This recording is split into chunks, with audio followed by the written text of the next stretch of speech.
Over the past 8 months, I've been documenting and sharing the recently recovered minigames from the Kingdom Hearts mobile service, but there's a lot of stuff that goes into the archival process that you can't see in the videos.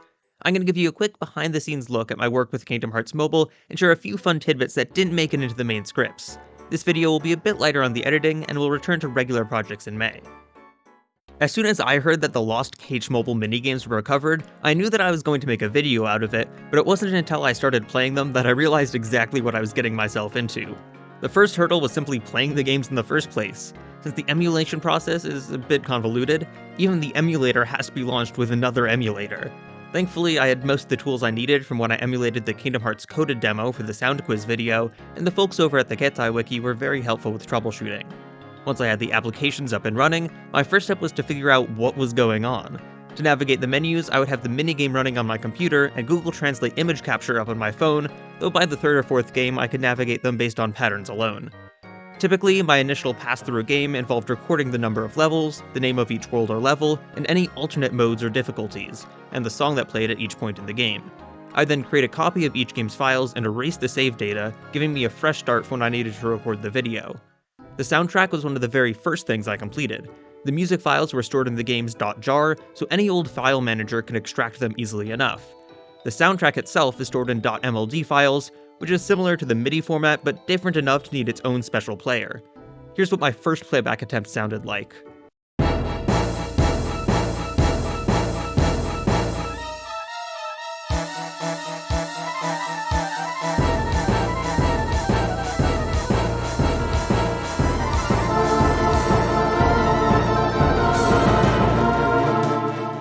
Yikes. Once I recorded the track correctly, I would trim it to the right length and fade out the ending. I also made a detailed analysis spreadsheet of where each song plays and noted down the file name of each track.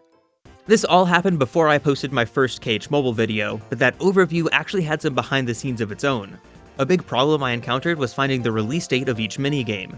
There were numerous articles about the start of the service confirming the 3 launch titles, but the other 5 were initially a mystery. Cage Reversi was simple enough, since its release was confirmed in the official Message from the Kingdom blog that Square Enix used to run. After much searching, I eventually found the release date for Cage Spider Solitaire and Pair Card Battle in old Dengeki Online and 4Gamer articles, respectively.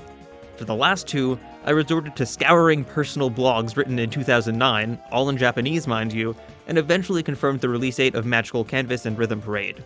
During this search, I also stumbled upon Square Enix Melody, which is what inspired my Kingdom Hearts music outside of Kingdom Hearts video. Once the Cage mobile overview video was out, I began doing full playthroughs of each minigame from fresh save files, writing down the details of each level as I went. Most of the games stored their tutorial messages in a text file that I could decode and translate, but I was stuck using my phone camera to understand Cage Spider Solitaire and Gummy Ship Studio. I did later find the tutorial text in the program files, but it wasn't much help at that point. For some minigames, the documentation process itself involved a decent amount of translation, such as the descriptions of the Magical Canvas and Rhythm Parade levels. Some of these I could extract from text files, while others were buried somewhere in the decrypted Java bytecode. Others still were located in the data files, but from prior experience, I knew that Cage Mobile used Shift-JIS to encode its Japanese characters, so extracting the text was simple work. An exception was the Cage Daifugo level intros, which had a special encoding quirk that scrambled the end of each line and certain characters in the middle, so I had to restore the Japanese text before I can translate it. To make things more confusing, the intro text was encoded with big endian UTF, while the description and outro text was encoded with little endian UTF in the exact same file, which took me forever to figure out. Afterwards, I spent a lot of time refining the story translations, trying to get as close to the original as possible while keeping a natural English language flow. I also figured out how to inject my English translation into the files, which is how you can see the cutscene in English in the video. Speaking of Daifugo text, there's a whole bunch that I didn't get to share. The video is already a massive undertaking, and I couldn't find a way to squeeze these in without some major restructuring. First, each world has a description on the level select screen. Gummy Ship Studio did the same thing, which I also forgot to share, so here are those as well.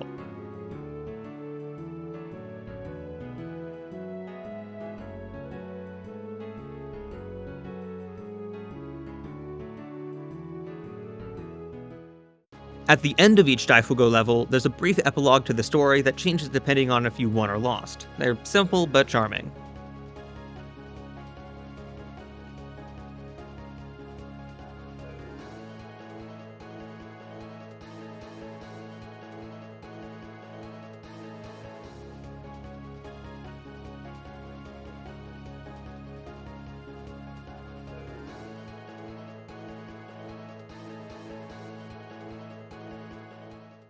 The character dialogue in Daifugo was an adventure unto itself. Every line was stored in one text file, which I then split into chunks of 10 lines per character. Finding out where each line played was trickier and could only be done by meticulously studying the game footage. It's easy enough to spot dialogue for emptying your hand or playing a joker, but some of the stranger dialogue triggers took me a while to piece together. There's one for playing your last non-face card, one for passing on a card valued 7 or lower, and one for when Sora's hand in the first round has fewer than 4 kings, aces, 2s, and jokers combined. Also, the dialogue for receiving strong cards at the start of a round never actually plays, since the character who has to give up strong cards seems to always have precedence to speak. When it came to game sprites, ripping the files was no effort at all, but some of them required extra refinement. With the exception of Balloon Glider, the logo was baked into the opening menu background, so I had to crop it out. A few sprites, like the pair card battle cards, were stored in groups and had to be cropped into individual images. Cage Spider Solitaire required the most extra work, since the support graphics and level backgrounds were stored in chunks that I had to manually piece together in Photoshop. Also, some of the files have amusingly wrong names as a result of poor romanization. On the subject of files, I spent a lot of time building an understanding of the data files. All I have to work with is a bunch of hexadecimal values, but you'd be surprised how much info you can get from just trial and error. For example, Cage Spider Solitaire was pretty easy to understand. The data file of each level was just a series of hex values where each byte corresponded to a card in the deck. For something on the opposite end of the spectrum, check out Pair Card Battle. I was able to split up each stage's data file into 19 parts, separated by a hexadecimal 9-3. Each of these consisted of a standard header, followed by 35 values, each separated by 3 bytes of zeros.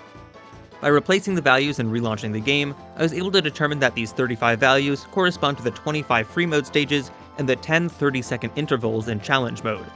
Further trial and error gave me the function of each of the 19 chunks. This is how I was able to spawn in the unused cards. The enemy cards used by a given stage are determined by chunks 5 and 6, which have the starting and ending indexes of the enemies. Normal stages only use values from 0-1 to 1F, but the array goes all the way up to index 4-1, so by changing these values I could force it to spawn in cards that would normally be inaccessible. Another benefit of going through the files was learning the internal names of the applications. Most of them were the same as the official title or close enough, like Cage Logic Picture, but I would have never found out the original names for the games Pair Card Battle and Gummy Ship Studio are based on if it weren't for the internal names Cage Nikakudori and Cage Same Game. I think the minigame that required the most work was one of the shortest, Magical Canvas. First, I used a recording of my playthrough to recreate every puzzle in Nonogrammed, which, as a reminder, you can play yourself online. Then, I spent at least 6 hours over the course of the week building a template that could display the puzzles on the Kingdom Hearts wiki. I had to redesign it several times after the page breached the maximum article size by nearly double the character limit. Once the framework was ready, it was time to input the puzzle data. Here's the process I went through for every puzzle. I extracted the puzzle data file from the .jar and opened it in a hex editor. Then, I copied part of the hex code that corresponded to the solution and copied it into an Excel sheet. There, a formula I had prepared earlier would parse the code and fill in a column with the template parameters that I could use on the wiki. That had to be put through another program to remove all the empty lines, and finally the puzzle would appear. But that's not the end. For the colored in version, I copied a different part of the data file and pasted it into another Excel formula. This one would reverse the endianness of the bytes and put them in a column, which I transferred into a website that would read the hex values and display them as pixels in an image. Once all of this was done, I still had to manually input the numerical clues for each puzzle, but this was still less work than fitting in each square individually. Since the original posting of that video, I've had a lot of people tell me that they've been playing and enjoying the recreations I made, so I'm glad all this work paid off. Before my final comments, here's some extra behind-the-scenes content from my massive Daifugo video project. I am so grateful for all the wonderful artists that were willing to collaborate and make some Naminé-inspired drawings of each level, but I also picked up the crayon myself to make a few scenes. I'm by no means an artist, but I wanted to challenge myself by doing every scene in one attempt. Here's the progression of the 3 sketches I made.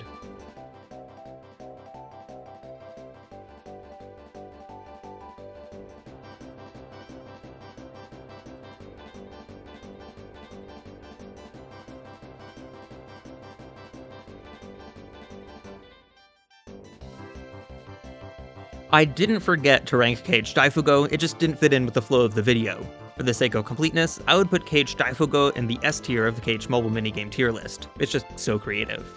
One of the biggest surprises of the video was getting Megan Martin, Naminé's actual voice actor, to read out Naminé's lines. I only used the relevant parts in the video, but here's the full cameo I received from her. Hi Aid, Megan Martin here. That's so cool that you are translating a Japanese spin-off of Kingdom Hearts. I'd be happy to read the lines for the fan event, so I'm gonna go now, clear my throat. Nominee's a bit higher pitched than I am, so have to get that ready. To restore memories, I try to piece together Sora's fragmented memories over and over again in various patterns. So the fragmented keywords from the past will be reborn in Sora in a different form. Some of them may even become things that Sora will have to fight. Even if the form is different, Sora must win again and follow the path he has taken so far, because his true memories will connect beyond that. Hope that was right. And happy March Caprice to all the Kingdom Hearts fans. Sending you guys lots of love. Hope that you have a great time, and thanks so much for getting in contact. Bye! And there you go. That's a quick look behind the scenes of my Kingdom Hearts mobile analysis series. There's more to it than just what I showed here, but it doesn't make for a particularly entertaining video. I hope this gives you an idea of the kind of work that goes into chronicling these old games, and that's in addition to the countless hours of script writing, recording, and editing that goes into the videos themselves.